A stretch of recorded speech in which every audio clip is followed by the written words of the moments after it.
Ce matin, pour la chronique de l'École secondaire des Grandes Maries, on vous parle du comité passage du primaire au secondaire. Et pour nous en parler, on est avec la directrice d'unité, Mme Michèle David, et une enseignante également, Mme Jannick Tremblay, pour nous présenter ce comité. Bienvenue à l'émission à toutes les deux. Ça va bien aujourd'hui? Oui, merci. Merci, ça va très bien. Écoutez, on va débuter. Bon, le comité du passage du primaire au secondaire, on comprend qu'est-ce que ça retient. Mais comment ça se présente exactement? Comment ça fonctionne, ce comité-là? Bien, dans un premier temps, le comité, il commence, c'est un comité qui a été mis en branle par des enseignants, Oui. des intervenants. Et là, maintenant, se greffent à eux des élèves de 5e secondaire aussi. OK. Alors, c'est organisé et on prévoit toujours l'entrée des élèves de 6e année au premier secondaire pratiquement l'année avant. Fait qu'on va les chercher en 6e année. On va les voir dans leur école. On les invite à venir visiter l'école avec leurs parents. On les invite à venir à l'école seuls. Alors, pour les rassurer, parce qu'on sait que c'est un passage qui est important pour eux autres. Fait que c'est de faire vivre une intégration en vue, c'est justement de passer littéralement au secondaire suite à la fin du primaire. Au sein du comité, on parle d'enseignants qui en font partie. Est-ce qu'il y a des parents aussi? Pour l'instant, moi, je suis là comme enseignante. Il y en a qui sont là comme c'est des intervenants dans l'école, donc qui s'impliquent au niveau des jeunes, mais sur le plancher, au niveau de la technicienne en loisirs, l'AFSEC. Donc, l'animateur de vie spirituelle et communautaire qui est là. Donc, ça, c'est tous des gens qui gravitent autour des jeunes. Puis, on fait en sorte que, de trouver la meilleure façon pour que la transition se fasse bien. Puis, nos élèves de 6e année, qui, on le sait, sont stressés, commencent à angoisser, comme nos élèves de secondaire 5 en ce moment, qui voient la transition, c'est la même chose, là. Pour le cégep. Mais ils sont plus jeunes, donc on essaie de les rassurer, de répondre à leurs questions, de faire en sorte que quand ils repartent, puis au mois de juin, ils savent que c'est pas si pire que ça, le secondaire. Puis on enlève tous les questionnements, les mythes aussi. Là, on répond aux questions. Donc, on répond aux questions, on leur fait visiter l'école, on leur démontre de quoi il s'agit. Il y a des activités, des services qui sont mis en place pour justement atteindre ces objectifs-là. Si on part de la 6e année, là, pour un jeune de 6e année, qu'est-ce qu'il peut vivre au niveau de l'intégration pour le passage du primaire au secondaire? Dans un premier temps, quand on y va, nous, c'est en novembre. Hein, on va les inviter pour les portes ouvertes. Oui. Alors, en novembre, moi, je me rends dans les écoles primaires de notre secteur et je vais les rencontrer. Je jase avec eux autres. On leur présente notre école en images et on leur dit, bien, on vous invite à venir aux portes ouvertes où là, vous allez pouvoir vivre les PPE, alors passion, perfectionnement, études, alors tous les sports, les activités. Ils vont pouvoir voir des kiosques aussi, faire le tour. L'orthopédagogie, est-ce qu'il y en a encore? Parce qu'il y en a qui pensent qu'en passant du primaire vers le secondaire, il n'y a plus d'orthopédagogie pour les élèves qui ont plus de difficultés. Ensuite, tous les comités, activités sportives, vie étudiante, alors sont tous là en kiosque. Alors, les jeunes peuvent faire le tour avec les parents. C'est un premier pas qu'ils font en décembre, lorsqu'ils viennent pour les portes ouvertes. Oui. En février, je retourne dans les écoles pour là, maintenant, les inviter à venir, mais seuls, sans les parents. Et là, on va leur faire vivre un peu la première journée. On les démêle dans l'école, on les promène. OK, venir passer une journée complète. Oui. Et là, c'est Jannick qui s'occupe d'eux autres. Alors, elle fait le tour un peu. Bien, on fait ça sur plusieurs journées parce qu'on ne peut pas les accueillir tous en même temps. On a un horaire de prévu. Ils ont 4 ateliers dans la journée. On passe la journée avec eux. Et là, ce qui est intéressant, c'est que là, on fait vivre cette expérience-là avec nos secondaires. Bien, cette année, c'était une première, c'était nos secondaires 4. Okay. Parce que nous, on a le programme de parrainage à l'école. Donc, nos élèves de secondaire 5 de l'an prochain sont déjà jumelés avec nos secondaires 1 qui s'en viennent, nos 6e années qui s'en viennent. Ils ont déjà été rencontrés, ils ont mangé ensemble, ils ont posé des questions. Et c'est tellement signifiant pour un enfant de 6e année de dire, bien, moi, je sais que l'an prochain, quand je vais avoir de la difficulté ou je vais avoir des questions, j'ai un parrain, j'ai une marraine en secondaire 5. Donc, c'est eux qui font la visite. Moi, je m'occupe de superviser toute la journée, mais on fait les équipes, ils vivent les ateliers, on a des intervenants qui sont là pour les accueillir, on leur fait visiter l'école, ils vont vivre certains PPE. C'est une journée que quand ils repartent, là, normalement, en tout cas, moi, je fais toujours un petit retour à la fin de la journée, puis ils sont contents, ça a répondu à leurs questions, ils ont vécu les pauses, ils ont vécu le dîner à la cafétéria avec tout le monde. Ils se sont rendus compte là, que c'est pas si pire que ça. Fait que c'est vraiment une journée de stage, là. Oui, oui. On vient passer une journée à l'école, pendant une journée d'école, donc les jeunes du secondaire sont présents, on voit un peu la vie, à quoi ça ressemble. Puis on dit qu'il y a des ateliers qui se font dans le cadre de cours, littéralement. Ben non, nous, ce qu'on fait, c'est qu'on a séparé comme la journée en 4, c'est-à-dire qu'un atelier, c'est d'aller voir tous les plateaux, les gymnases, l'éducation physique, parce que ça les intrigue beaucoup. On a beaucoup de choses à l'ESGM, donc ils veulent tout voir. On les fait visiter. Après ça, à un moment donné, ils vont au local Ado Soleil avec justement M. Daniel Morin qui est AFSEC. Puis là, ils vont poser les questions. Puis là, souvent, on va amener des jeunes de secondaire 1 de cette année. Puis là, ils vont leur expliquer comment eux, ils ont vécu ça, cette transition-là. Comment ça s'est passé. Puis finalement, ils se rendent compte que moi, je vois ça gros, là, puis c'est pas si gros que ça.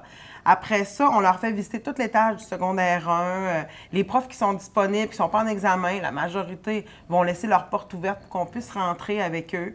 On leur fait visiter la bibliothèque et tout ça. Donc, on passe la journée à se promener comme ça dans l'école avec un horaire bien déterminé, mais qui fait en sorte que les élèves, ils ont une vue d'ensemble. Quand ils repartent à 2h30 l'après-midi, ils sont là depuis 8h30 le matin, ils ont vu tout ce qu'il y avait à voir. Ils ont mangé avec tout le monde, ils ont vécu les pauses, puisque ça peut être assez impressionnant quand les 700 élèves descendent en même temps. C'est impressionnant, mais ils se rendent compte, puis ils retrouvent des frères, des sœurs, des cousins, des cousines. Puis là, tout se fait, puis non, ça leur permet de calmer les petites angoisses qu'ils peuvent avoir en 6e année. Puis en même temps, ils ont 12 ans, ils ont 11-12 ans, c'est normal. C'est normal d'être stressé de ce qui s'en vient. Mais on s'organise pour que, quand ils repartent, ils ont hâte de revenir. Oui. Donc, il y a des activités qui fonctionnent certainement bien, parce que je pense qu'il y a une bonne fréquentation. Mais pour ça, pour la journée porte ouverte, pour la journée de stage, disons, c'est sur une base volontaire où les jeunes sont tout vraiment... le monde. Ils viennent avec les enseignants. À cette journée-là, les enseignants accompagnent leurs jeunes, les enseignants du primaire. Donc, ça se vit par classe, disons, le groupe en entier. Par école, par classe, oui, exactement. On fait du jumelage d'école. Souvent, on le fait en 2 journées. Donc, on fait du jumelage. On leur demande de faire des équipes de 10 élèves à peu près. On va les jumeler avec 2 ou 3 secondaires 4, 2 ou 3 parrains. Puis eux, en même temps, des fois, c'est plus facile de poser une question à un jeune qu'à un adulte. Des fois, on est plus gênés. Fait que nos élèves de secondaire 4, ils connaissent l'école, là. Ça fait 4 ans qu'ils sont dedans. Donc, on invite les élèves, les petits cocos de 6e année, de dire « Posez-les vos questions, c'est important, c'est là qu'il faut le faire. » Puis normalement, il n'y a pas de problème. On ne fait pas de discipline cette journée-là. Là. On fait zéro discipline. Ils sont tellement contents d'être là. Contents et impressionnants en même temps, j'imagine. Oui. Puis on essaie de rendre ça le plus agréable possible là, pour eux. Il faut que ce soit harmonieux. Il faut qu'ils rentrent calmement. Parallèlement à ça, là, quand ils rentrent au mois d'août, les jeunes sont encore avec les parrains-marraines. C'est ça qui les accompagne tout le secondaire 1. Secondaire 5 vont s'inscrire, exemple, le 24 août. Alors, au matin, et tout de suite après l'inscription, c'est secondaire 1. Donc, nos parrains demeurent à l'école et ils attendent les secondaires 1. Et aussitôt que le secondaire 1 va venir s'inscrire, alors il va avoir le visage de son parrain et c'est le parrain qui fait faire le tour pour l'inscription, qui l'accompagne, la photo. Alors, il est toujours accompagné par le 5e secondaire. Donc, ça devient vraiment signifiant pour le jeune. Oui, puis en même temps, pour le parrain, c'est une expérience en soi aussi. Donc, ça doit apporter, ça doit être signifiant. C'est valorisant. Oui. Valorisant. Moi, je vais être honnête, quand le comité parrainage, puisque moi, je touche pas à ça, mais on les côtoie vu aux visites de 6e année, quand ils font la demande des élèves qui veulent être parrains, marraines, la proportion est assez grande.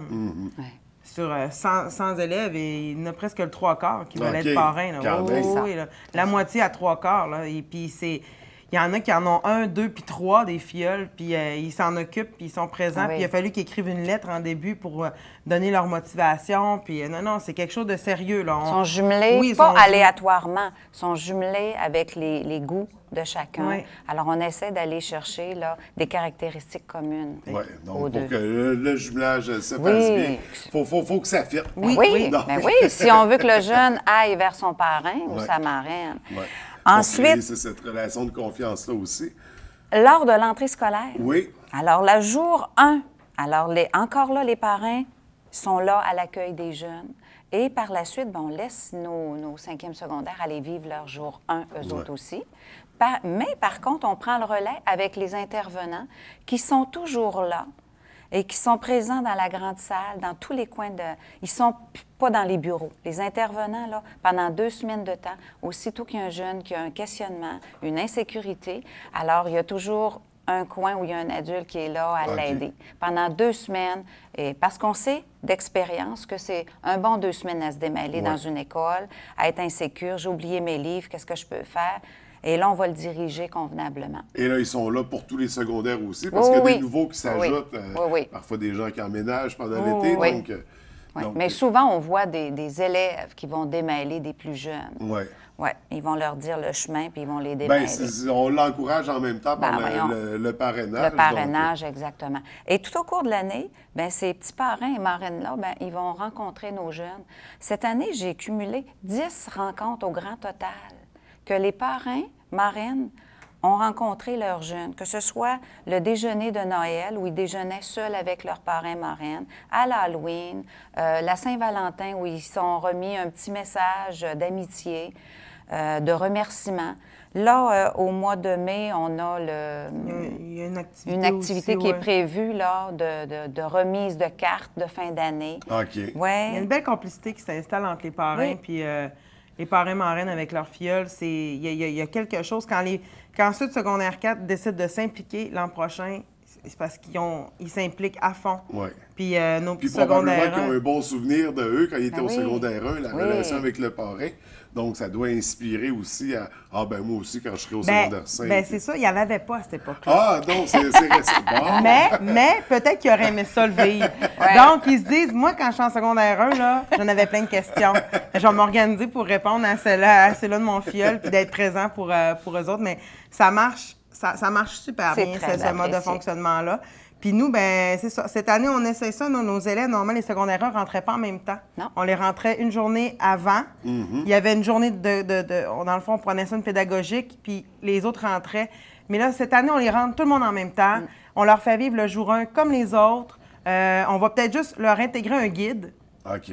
Qui va, mettons, toi, tu es responsable du 121, donc une intervenante qui va s'occuper des transférés du point A au point B toute la journée, juste pour pas les perdre. les déstabiliser, Ouais. puis les sécuriser, puis leur dire, bien, demain matin, à la limite, ton local, il est là demain matin. Puis normalement, là, ça fonctionne super bien. C'est quelques-uns qui se perdent, c'est quelques-uns qui ont de la difficulté, parce qu'on passe de un prof qui donne toutes les matières à 8 ou 9 profs différents dans 8 ou 9 locaux différents. C'est une grosse transition, là. On s'en souvient tous un peu oui, aussi c'est quand on beaucoup, a là. passé... Mais on est là, on est compréhensif. Moi, je sais qu'il y en a qui vont arriver en retard pendant 2 semaines de temps, et c'est pas grave. C'est pas la fin du monde. On est compréhensif pendant cette période-là. On laisse un délai, un temps d'adaptation aux jeunes. C'est normal. Oui, puis c'est important, justement, pour créer ce sentiment de sécurité-là, puis de proximité avec son école secondaire. Donc, un comité qui est bien en place, qui agit justement pour permettre cette intégration-là, cette confiance-là auprès des jeunes qui vont passer au secondaire. Donc, écoutez, merci d'avoir pris le temps de nous en parler. Ça fait plaisir. Donc, on vous souhaite beaucoup de succès pour la suite du comité, puis au plaisir d'avoir la chance de vous rencontrer à nouveau. Merci beaucoup.